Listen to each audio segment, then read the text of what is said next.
야고보서 3장 13절에서 18절입니다. 말씀이 짧으니까 우리 다 같이 한 목소리로 크게 합독하도록 하겠습니다. 시작. 너희 중에 지혜와 총명이 있는 자가 누구냐? 그는 선행으로 말미암아 지혜의 온유함으로 그 행함을 보일지니라. 그러나 너희 마음속에 독한 시기와 다툼이 있으면 자랑하지 말라. 진리를 거슬러 거짓말하지 말라. 이러한 지혜는 위로부터 내려온 것이 아니요 땅 위의 것이요 정욕의 것이요 귀신의 것이니 시기와 다툼이 있는 곳에는 혼란과 모든 악한 일이 있음이라. 오직 위로부터 난 지혜는 첫째 성결하고 다음에 화평하고 간용하고 양순하며 긍휼과 선한 열매가 가득하고 편견과 거짓이 없나니 화평하게 하는 자들은 화평으로 심어 의의 열매를 거두니라. 아멘. 우리 옆에 분하고 인사하겠습니다. 당신 하나님의 축복의 통로입니다. 권사님 하나님의 축복의 통로입니다. 집사님은 하나님의 축복의 통로입니다. 우리 형제자매님은 하나님의 축복의 통로입니다. 오늘 본문 말씀은 야고보서 3장 13절에서 18절 말씀입니다. 경건의 삶 8번째이고요. 땅의 지혜와 위로부터 난 지혜에 대해서 나누고자 합니다. 요즘 우리가 살고 있는 이 시대는요, 혼란의 시대입니다. 인터넷이 발달되고 유튜브와 페이스북, 인스타그램 같은 SNS가 발달하면서 이 세상에는 수많은 가치관들, 또한 여러 가지의 세계관들, 가치관들이 나타나서 사람들을 혼란 가운데 빠뜨리고 있습니다. 그래서 전에 좋았던 것들은 지금은 무가치하고 별 볼 리 없는 그 비난의 대상이 되는 경우가 있습니다. 그리고 새로운 것들을 추구하는 일들이 우리 주변에 가득 차 있습니다. 10년 전만 해도 한국은 도덕과 질서와 어른들을 공경하는 일들이 일상이었습니다. 하지만 이제는 극단적인 이기주의가 판을 치면서 나만 행복하면 돼. 나만 괜찮으면 다른 사람이 어떻게 생각하든 상관없어. 피해만 안 주면 되지라는 그런 생각을 가지고 이것저것 해서 수많은 일들을 행하는 것을 목격할 수 있습니다. 그들은 남들에게 피해만 안 주면 된다라고 그런 일들을 하지만 옆에서 그것을 지켜보는 사람들은 눈살을 찌푸리게 됩니다. 2년 전에 저희 아버지가 돌아가셨을 때 한국에 잠시 방문한 적이 있습니다. 그때 제가 지하철을 타고 왔다 갔다 하다가 충격적인 모습을 목격하게 됐는데, 불과 10년 전만 해도 중고등학생들은 담배를 필 때 몰래 숨어서 피고 그랬는데 이제는 길가에서 대놓고 피고 있는 겁니다. 그리고 심지어 지하철역 안에서도 이 중고등학생들이 서로 애정 행각을 하는 모습을 보면서 너무나 큰 충격을 받았습니다. 와, 시대가 많이 변했구나. 이 세상이 이상해지는구나. 한국의 가치관이 그동안 그 서로를 존중해주고 서로를 대우해주고 예를 지켰던 그런 가치관이 무너졌구나라는 것에 대해서 생각한 적이 있습니다. 그런데 이러한 가치관의 혼란이 진리를 믿고 있는 교회 안에도 들어온다는 사실입니다.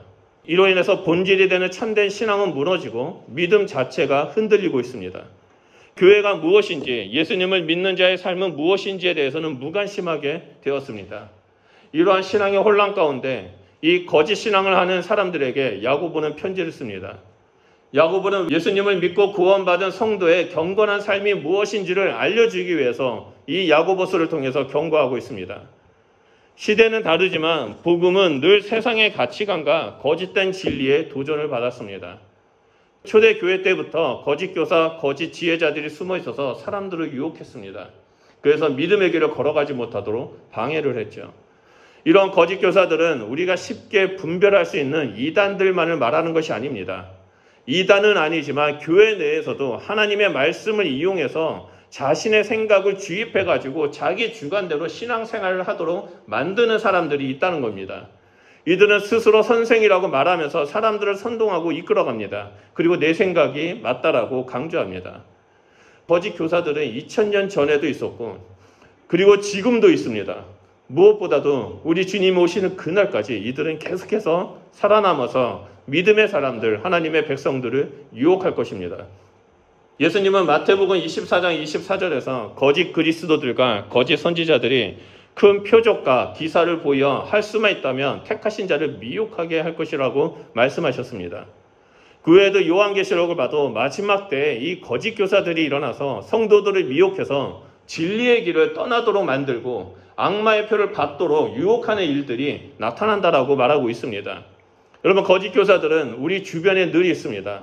그들은 탁월한 능력과 화려한 말빨로 성도들을 미혹하고 있습니다. 그렇기 때문에 마지막 때에 살아가는 우리는 이 거짓된 지혜와 참된 지혜를 분별해야 되고 거짓 교사와 참된 교사를 분별하면서 믿음의 길로 서야만 합니다. 감사하게도 야고보는 오늘 본문 말씀을 통해서 거짓 지혜와 참된 지혜를 알려주고 있습니다. 그것도 자세하게 우리에게 말하면서 우리에게 그 기준을 제시하고 있습니다.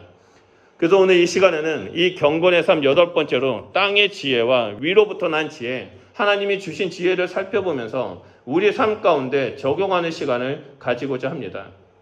먼저 야고보는 13절에서 너희 중에 지혜와 총명이 있는 자가 누구냐라고 질문합니다.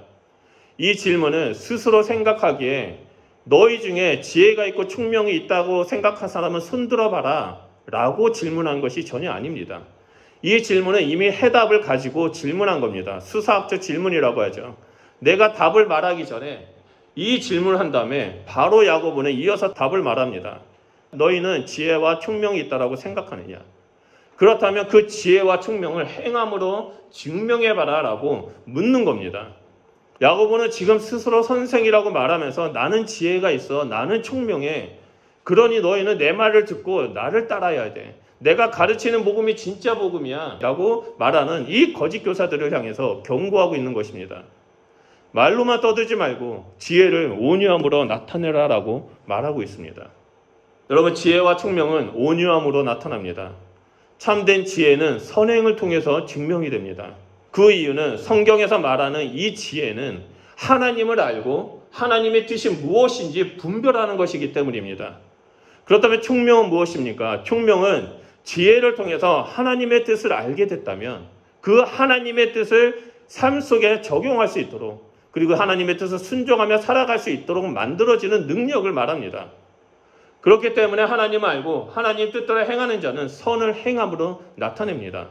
그리고 그들의 성품은 온유함으로 나타납니다. 당시 시대에 그리고 오늘날 때에 이 온유함에 대해서 많이 오해하는 경우가 있습니다. 많은 사람들이 온유함하면 다른 사람들에게 굴복하는 그런 연약한 사람으로 여기는 경우가 있습니다. 마치 누가 시비를 걸고 욕을 하든 말든 누가 옆에서 막 콕콕 찔러도 웃기만 하고 다 받아주는 사람, 그냥 참고 견디는 사람을 온유한 사람이라고 착각하는 경우가 있습니다. 그래서 사람들과 싸우지 않고 두루뭉실 넘어가려고 하는 사람들에 대해서 저 사람은 온유한 사람이구나 라고 옛날에도 말했고 지금도 그렇게 생각합니다. 하지만 성경에서 말하는 온유함은 그렇지 않습니다. 이 온유함은 야생마의 입에 재갈을 물려서 컨트롤하는 것처럼, 또는 사자가 조련사의 말을 듣고 컨트롤 당하는 것처럼 순종하는 모습을 말합니다. 자기는 힘이 있지만 그 힘을 잃지 않고 그 힘을 주인이 원하는 대로 적절하게 사용하는 그 모습이 바로 온유함입니다. 온유한 사람은 결코 자신의 능력대로 생각대로 행하지 않습니다. 오직 하나님의 뜻대로 순종하는 자입니다. 성경에서 온유함을 가장 잘 보여주시는 분이 바로 예수님이십니다. 예수님은 마태복음 11장 29절에서 나는 마음이 온유하고 겸손하니 나의 멍에를 메고 내게 배우라. 그리하면 너의 마음이 쉼을 얻으리니라고 말씀하고 계십니다. 예수님은 이 땅에 하나님의 아들로 오셨고 창조자 하나님으로 오셨습니다. 하지만 예수님은 결코 당신의 뜻대로 행하지 않으셨습니다. 오직 하나님 아버지의 뜻대로 행하셨고 아버지가 원하시는 대로 십자가의 희생 제물로 돌아가셨습니다. 그런 것처럼 오늘날 우리가 온유함으로 산다는 것은 하나님이 주신 지혜로 하나님의 뜻을 분별하고 총명으로 하나님의 뜻을 행하며 온유함으로 하나님이 원하시는 길을 걸어가는 자임을 말합니다. 그러면서 야고보는 하나님의 백성이 가져야 할 필수 덕목인 지혜와 총명, 선행, 온유함을 말하고 난 후에 본격적으로 지금 어떤 지혜를 가지고 있는지 너희는 체크해보라고 말하고 있습니다. 야고보가 말하는 지혜의 모습은 두 가지입니다. 우리는 야고보가 말하는 서로 다른 지혜의 이 두 가지 모습을 살펴보면서 나는 어떤 모습에 더 닮아가고 있는지 꼼꼼히 생각해보고 우리의 삶의 좌표를 하나님 앞에 맞추길 원합니다. 그래서 우리의 삶이 참된 지혜자의 삶을 살아가는 자가 되기를 소원합니다. 먼저 그 첫 번째로는 땅 위의 지혜입니다. 우리 다 같이 14절과 15절 말씀을 보도록 하겠습니다. 우리 다 같이 읽겠습니다. 시작. 그러나 너희 마음속에 독한 시기와 다툼이 있으면 자랑하지 말라. 진리를 거슬려 거짓말하지 말라. 이러한 지혜는 위로부터 내려온 것이 아니요 땅 위의 것이요 정욕의 것이요 귀신의 것이니. 아멘. 여러분, 야고보는 먼저 지혜의 두 종류 중에 땅 위의 지혜, 정욕의 지혜, 귀신의 지혜, 다시 말해서 마귀의 지혜에 대해서 말하고 있습니다. 이러한 지혜는 우리를 진리의 길에서 벗어나서 사망의 길로 이끌어냅니다. 이 지혜를 소유한 사람들을 보면 세상의 가치관대로 살아갑니다. 성경은 분명히 우리에게 서로 사랑하고 섬기라고 말하지만 세상의 가치관은 우리에게 서로를 경쟁해서 어떻게든 이겨야 할 대상으로 보게 만듭니다. 그래서 내가 원하는 직업을 가지고 내가 성공을 하기 위해서는 스펙을 쌓아가고 내가 원하는 행복을 누리기 위해서는 나랑 비슷한 사람은 어떻게 해서든 이겨야 하는 그런 경쟁사회에서 승리해야 된다는 것을 가르쳐주고 있습니다. 우리는 어렸을 때부터 이 경쟁이라는 시스템에서 자랐고 또 살아가고 있습니다. 이러한 가치관들이 교회 내에서도 들어와서 진리를 왜곡시키고 있습니다. 우리가 잘 알고 있는 성경 구절이자 어렸을 때부터 기도했던 내용들, 그리고 자녀를 위해서 기도했던 내용 중에 이런 기도 내용이 있습니다. 머리가 되고 꼬리가 되지 말게 해주십시오. 먼저가 되고 나중이 되지 말게 해주십시오라고 우리가 기도하는 내용이 있습니다. 여기서 머리가 되고 꼬리가 되지 말게 해주십시오, 이 말은 1등이 돼달라는 그런 성경 구절이 아닙니다. 먼저가 되고 나중이 되지 않게 해달라는 말은 내가 저 사람들 다 이기고 맨 앞에 서는 자가 되게 해주십시오라는 그런 내용의 성경 구절이 전혀 아닙니다. 세상의 가치관들이 들어오면서 이 구절이 경쟁 시스템이라는 곳에 맞춰져서 우리에게 전달이 되었습니다. 게다가 기복신앙이 가득했던 이 한국 교회 내에 이런 일들이 적용이 되면서 우리는 항상 1등이 되게 해주십시오. 꼬리가 되지 않게 해주십시오. 먼저가 되게 해주십시오. 내가 전문가가 되게 해주십시오. 다른 사람보다 뛰어나게 해주십시오라고 기도하는 일들이 일어나고 있습니다. 그런데 이런 기도는요, 서로 경쟁을 하도록 만드는 이런 세상의 가치관들은 성경적이지가 않습니다. 이것은 정욕적입니다. 내가 성공하기 위한 정욕적인 거고, 또한 이것은 마귀의 것이라고 오늘 본문 말씀은 말하고 있습니다. 하나님은 우리에게 서로를 섬기고 서로를 세우라고 말씀하십니다. 머리가 된다는 것은 너희가 예수님을 믿고 하나님의 백성이 되었다면 남들이 다 싫어한다 할지라도 앞장서서 행하라는 것입니다. 남들이 다 피한다 할지라도 너희는 진리 가운데 서서 나아가라는 것입니다. 세상 사람들이 성공을 위해서 수단과 방법을 가리지 않고 있을 때 너희는 앞장서서 양심과 정의를 행하고 말씀대로 순종하라는 거죠. 세상 사람들이 가난하고 소외된 자들 멸시하고 돕지 않을 때 너희는 앞장서서 그들의 친구가 되어주고 그들을 섬기라라는 그런 말씀의 의미입니다. 꼬리가 되어서 남들이 다 하니까 마지못해 하는 척하는 것이 아니라 남들이 하자고 하니까 그냥 따라하는 것이 아니라 머리가 되어서 앞장서서 예수 그리스도의 사랑을 실천하라는 그런 말씀입니다. 하지만 사단은 이 성경적인 가르침을 교묘하게 바꿔버립니다. 세상의 가치관을 여기서 끼워버립니다. 그래서 사랑의 섬김을 경쟁으로 바꿔버려서 믿음의 길을 벗어나게 만들어버립니다. 이것이 땅 위의 지혜이고 정욕의 지혜이며 마귀의 지혜입니다. 야고보는 이러한 지혜의 특징이 있다고 말합니다. 16절 말씀입니다. 시기와 다툼이 있는 곳에는 혼란과 모든 악한 일이 있음이라 라고 말합니다. 말씀을 보면 땅 위에 있는 지혜는 시기와 다툼이 있다고 말합니다. 시기는 잘못된 열심에서 나오는 적대심이죠. 그래서 경쟁사회에서 나보다 앞선 사람이 있을 경우, 나보다 조금만 더 뛰어나다라는 생각이 있을 경우 그 사람을 미워하고 중후하게 만듭니다. 또한 자신이 더 앞장서고 상대방을 밟고 일어서기 위해서 다툼을 일으킵니다. 더 높은 위치로 가기 위해 자기를 드러내기 위해서 어떻게든 발버둥치며 성공을 향해 나아가도록 만듭니다. 이것이 경쟁사회의 특징이고 땅의 지혜이고 오늘날 세상의 가치관 중심으로 자리 잡고 있는 거짓 지혜입니다. 이 거짓 지혜는 마치 위로부터 온 지혜로 가장해서 우리를 속이고 세상의 방식대로 살아가도록 만들어버립니다. 세상의 방법으로, 세상의 법칙으로 사는 것이 지혜롭게 사는 것이라고 속삭이면서 미혹합니다. 다양한 이유와 다양한 아이템을 들고 와서 이렇게 해야 성공하고 너가 잘 살 수 있다라고 말합니다. 만약 그렇게 살지 않으면 지혜가 없는 사람, 어리석은 사람, 미련한 사람, 세상을 살 줄 모른다라고 온갖 조롱과 두려움을 주면서 결국은 그 사람에게 주어진 하나님의 사명을 감당하지 못하도록 만들어버립니다. 특히 요즘 같은 시대에 주님이 오실 날이 얼마 남지 않은 이 마지막 때에 이런 일들은 더더욱 많아지고 있습니다. 그리고 세상의 가치관은 안정을 따르게 만듭니다. 세상의 가치관은 하나님의 사명이 아니라 그 안정을 따르게 만들고 평안을 따르게 만들고 어떻게 해서든 성공하는 삶을 꿈꾸도록 만들게 됩니다. 하지만 이 세상의 가치관은 진리가 아닙니다. 짝퉁입니다. 여러분, 짝퉁은 아무리 정교하게 만들어지고 똑같이 만들어졌다 할지라도 이 원 제작자는 이것이 짝퉁이라는 것을 금방 알게 됩니다. 이 땅의 세상의 가치관은 창조주 되시는 만왕의 왕 되시는 예수 그리스도 앞에 나아갈 때 예수님은 이것은 짝퉁 지혜다라고 말하게 된다는 겁니다. 비록 좋은 지혜라고 여겨지지만 이 참된 지혜이자 참된 진리 되신 예수님 앞에 나아가는 순간 이것은 거짓된 것이라고 증명되는 일들이 나타나게 될 것이라는 겁니다. 오직 참된 지혜를 소유한 하나님의 백성만이 거룩한 도성 하나님의 나라에 들어가게 됩니다. 그렇다면 우리가 짝퉁 지혜, 거짓 지혜가 아니라 참된 지혜를 얻기 위해서는 우리가 그 지혜가 무엇인지를 알아야만 합니다. 여러분, 참된 지혜는 무엇입니까? 바로 둘째로 위로부터 난 지혜입니다.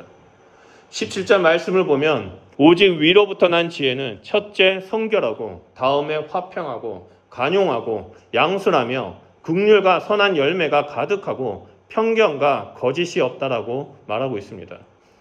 거짓 지혜가 땅에서 난 것이고 정욕이고 또한 귀신의 것이라면 위로부터 난 지혜는 하나님으로부터 온 것임을 알 수 있습니다.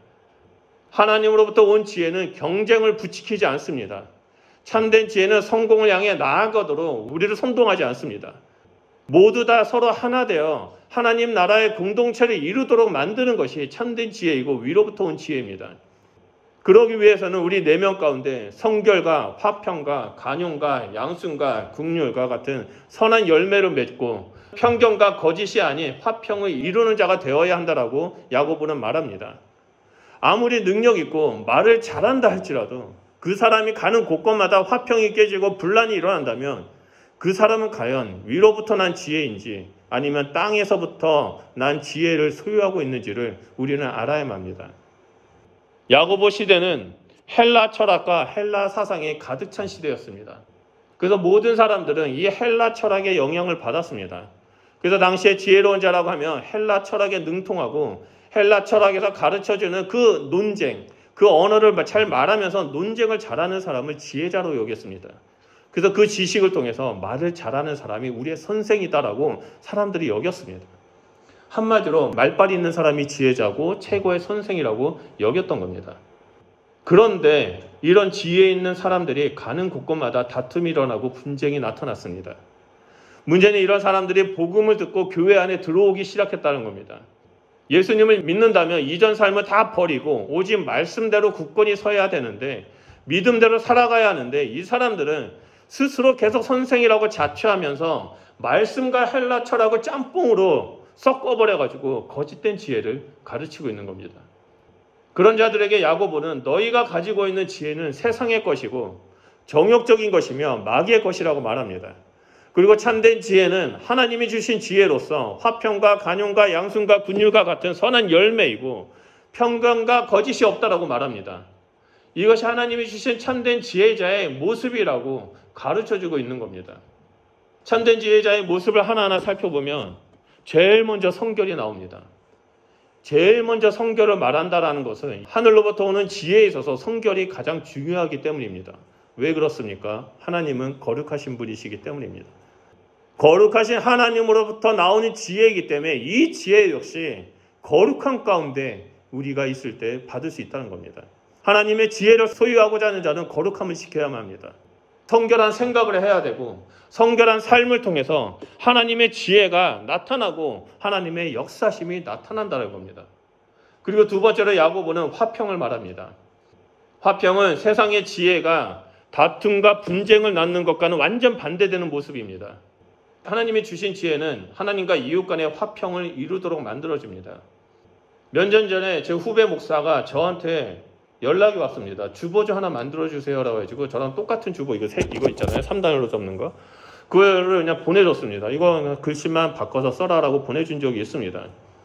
근데 이 주보를 주일날 딱 내놨는데 교회에서 논란이 일어났다는 겁니다. 왜 3단 주보로 하냐? 글씨 조금해서 보이지도 않는데 2단 주보가 더 좋다. 또 어떤 분들은 아니다 3단 주보가 더 좋다라고 서로 막 논쟁하고 갈라지려는 그런 모습이 나타나기 시작했다는 겁니다. 그래서 저한테 말하는 거예요. 그 후배 목사가. 선배님 3단 주보가 좋습니까? 2단 주보가 좋습니까? 그래서 제가 이 후배한테 2단으로 접든 3단으로 접든 그게 뭐가 중요하냐고. 왜 비본질적인 것 같고 너희들 왜 그러냐. 말씀대로 살도록 가르쳐라.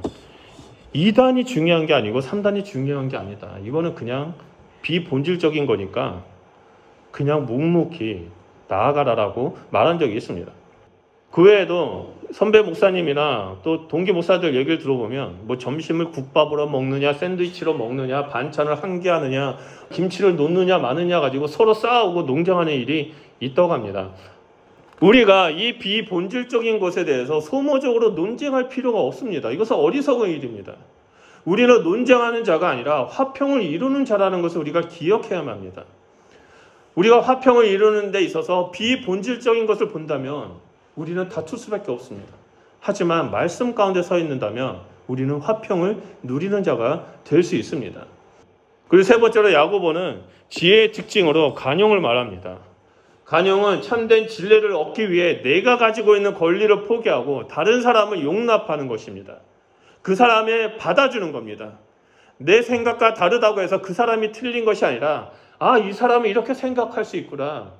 그래 내가 생각하지 못한 부분을 이분은 얘기해주고 있구나라고 다름을 인정하면서 서로 하나됨을 이루는 것입니다. 세상의 지혜는 어떻게 해서든 이기려고 서로 싸우고 분쟁하고 다툽니다. 내가 맞다라고 강조합니다. 하지만 하나님으로부터 오는 이 지혜는 간용이 있습니다. 다름을 인정하고 서로 받아주고 존중해주고 서로 용납해주는 일들이 일어나고 있다는 겁니다. 그리고 네 번째로 양순입니다. 양순이라는 단어는 성경 어디에 나오지 않습니다. 오직 야고보서에서만 나옵니다.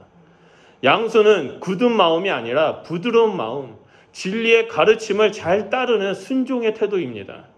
이 사람들은 자기의 생각과 고집을 주장하지 않습니다.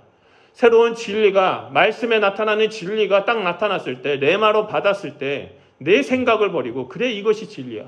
이것이 하나님께서 나에게 주시는 레마의 말씀이야 라고 받아들이면서 그대로 기쁨으로 순종하며 나아가는 태도를 말합니다. 그리고 다섯 번째는 참된 지혜의 특징이 국률입니다. 국률은 우리가 잘 아는 것처럼 불쌍히 여기는 것입니다. 하나님께서 우리를 국률이 여기시고 은혜를 베풀어 주신 것처럼 우리도 사람들을 국률이 여기고 베푸는 자가 되어야 한다는 겁니다. 그리고 여섯 번째는 선한 열매입니다.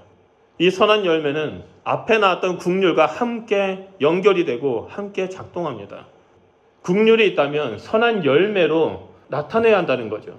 사람을 불쌍히 여겼다라면 행함으로써 선행을 해야 한다는 것을 말합니다. 용서가 필요한 사람이 있다면 그를 국률이 여기고 용서해야 되고 용납해야 한다는 거죠.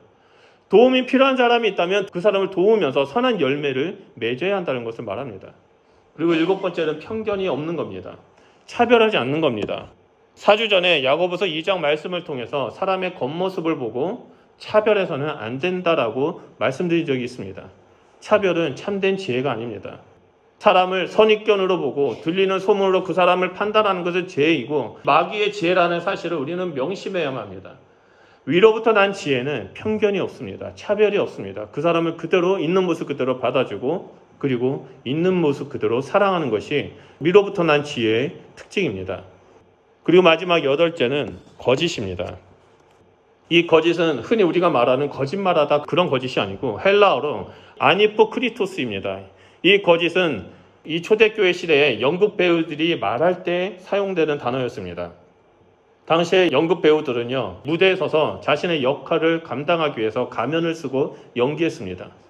지금이야 배우들이 연기를 너무 잘해서 슬프면 눈물을 쥐어짜가지고 펑펑 울면서 연기를 하지만 그 당시에 배우들은요, 슬픈 연기를 할 때 슬픈 표정을 하고 있는 가면을 바꿔 쓰고 막 연기를 했다고 합니다.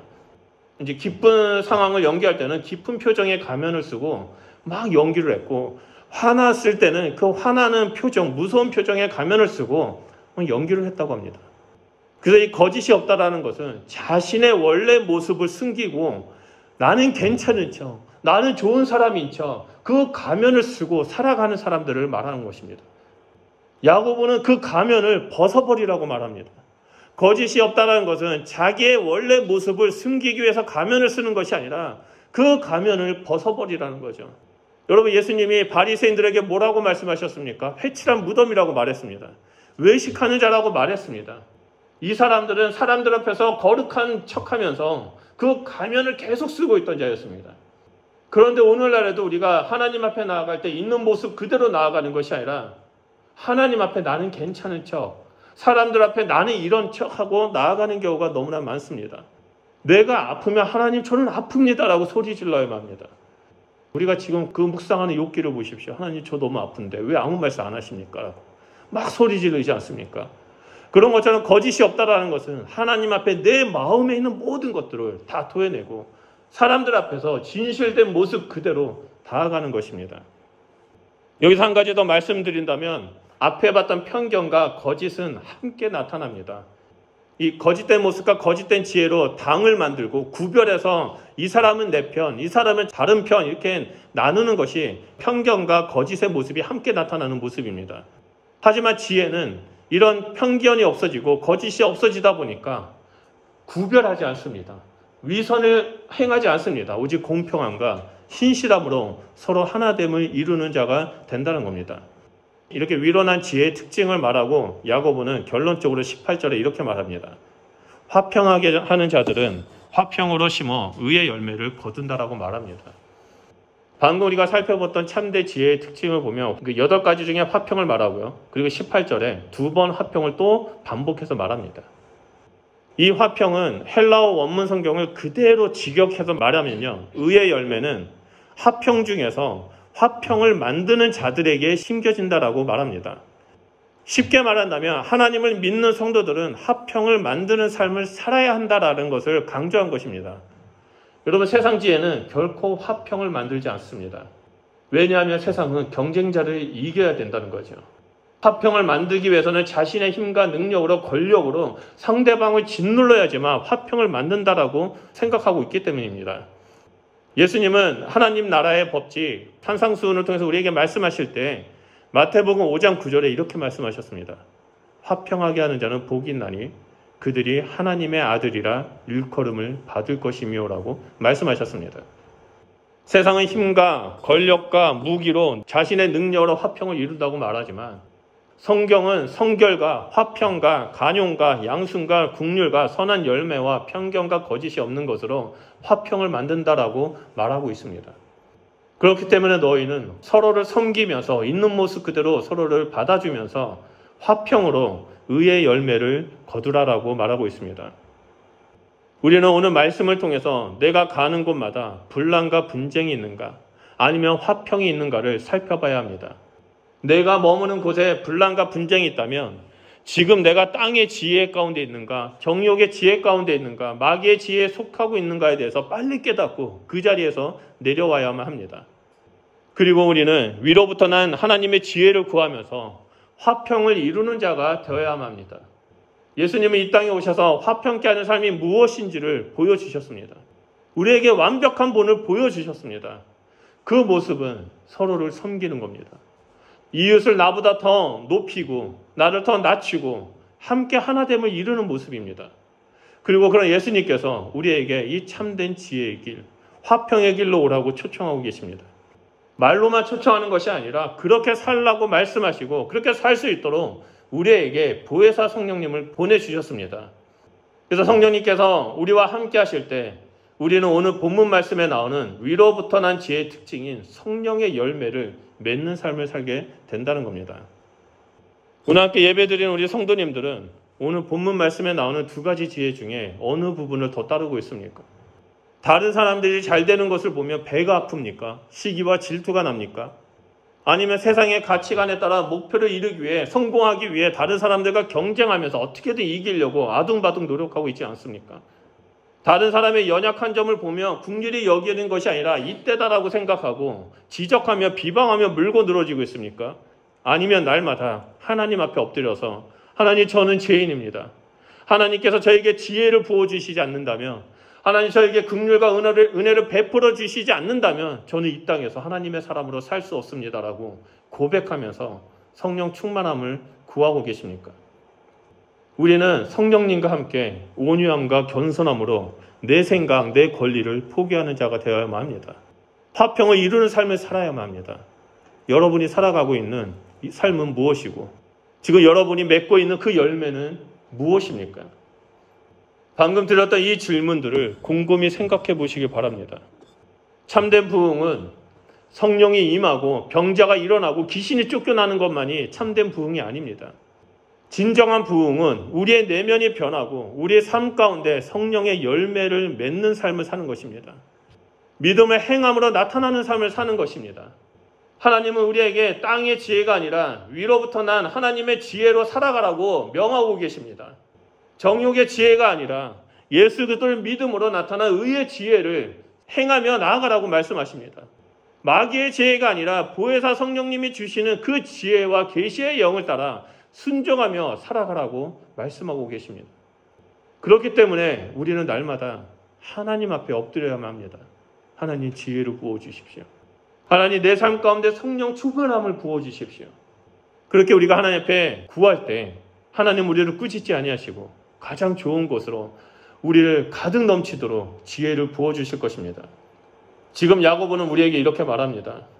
스스로 지혜와 총명이 있다고 말하는 너희는 도대체 누구냐?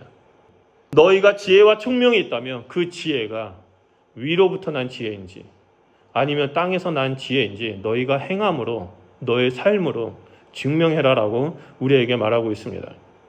사랑하는 성도 여러분, 오늘 말씀을 기억하면서 날마다 위로부터 난 지혜를 구하고 믿음에 합당한 삶을 살아가는 복된 그리스도인이 되시길 주님의 이름으로 축원드립니다. 그래서 이 땅에서 화평 중에 화평을 심는 하나님의 자녀가 되어서 하나님을 알지 못하는 자들, 또 교회 다니는 사람들 통해 상처받은 그 사람들을 회복시키고 주님 앞에 나오도록 이끄는 하나님의 자녀가 되시기를 축원드립니다. 그럴 때 우리는 하나님의 아들, 하나님의 자녀라 일컬음을 받게 될 것이라고 믿습니다. 오늘 말씀을 기억하면서 우리 좀 이 시간 기도했으면 좋겠습니다. 여러분 지금 여러분의 삶은 어떤 것을 향해 나아가고 있습니까? 여러분의 삶은 지금 어떤 지혜를 품고 있습니까? 여러분의 성공을 향해 경쟁이라는 시스템, 세상의 가치관에 속해 있습니까? 아니면 내가 손해를 본다 할지라도 하나님 앞에 나아가서 하나님 저를 하나님의 도구로 사용해 주십시오. 내가 하나님의 지혜를 소유하길 소원합니다. 내가 손해를 본다 할지라도 내 이웃들을 섬기는 자가 되겠습니다라고 기도하며 나아가고 있습니까? 우리 이 시간에 기도할 때 아직도 세상의 지혜를 따라가는 것이 있다면 하나님 이 시간 내가 주님 앞에 회개합니다. 하나님 이 시간 주님 앞에 나아갑니다. 저를 긍휼히 여겨주시고 다시 한번 정결케 하시고 성결케 하시고 하나님의 지혜 가운데 머무는 자가 되게 해주십시오. 하나님의 지혜를 소유한 채 머리가 되어 먼저 섬기는 자가 되게 하시고 먼저 하나님의 사랑을 실천하는 자가 될 수 있도록 이 시간 가운데 저에게 하나님의 지혜와 성령의 충만함을 부어주십시오라고 우리 이 시간 다시 한번 주여 삼창하며 기도하도록 하겠습니다. 기도하겠습니다.